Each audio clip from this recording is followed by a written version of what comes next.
For most people, the thought of negotiation sets off nervousness and jitters. At the very least, it's not a pleasant experience, but a necessary one. There's a lot of advice out there on tactical pointers of how to negotiate, and we'll get into those in detail. But first, let's take a step back and think about your negotiation mindset. There are a few things you need to do to keep a confident mindset and to make sure your negotiation is successful. The first thing we want to remember is to be prepared. This means that you should be very clear on what your market rate is, what your walkaway number is, and what's important to you besides money. In this course, we'll go through a market evaluation process to establish your personal market rate as well as your walkaway number. We'll also go through exercises that will clarify what's important to you in compensation besides money. Second, we have to understand that compensation in startups generally has three parts: cash, equity, and benefits. Cash includes your annual salary, a performance bonus, a signing bonus. Equity is your options grant for percentage ownership of the company. And benefits are things like healthcare and dental.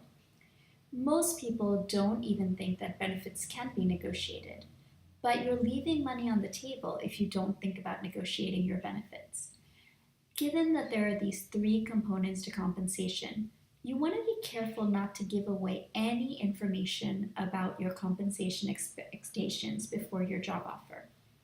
We'll talk in detail about how to navigate that in the "When does the negotiation start" section. We'll also include scripts in this course to help you respond to questions about compensation expectations. When you receive your job offer, you can use the materials in this course to evaluate each of these components of your job offer, generate a counteroffer, and close the negotiation. So it's really important to wait till you have that job offer. Third, it's important to learn as much as possible during the interview process about how much room you have to negotiate. If there are many people in the company with your job title, you'll have less room to negotiate because the company needs to keep all compensation for that title within a certain range. If you're a one-off position like a controller or an office manager, you'll have more room to negotiate. Similarly, you can learn about the company culture and get a sense of benefits like remote work or flexible schedules. Finally, remember to be collaborative. The compensation negotiation is really the first time you have to accomplish something with your new employer. It's important to enter into it with a firm point of view, but also with a collaborative spirit.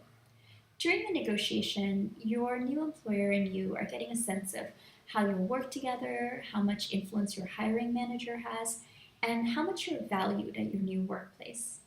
When candidates come across as difficult to deal with or unclear about what's most important to them, it doesn't set a good tone for your new working relationship.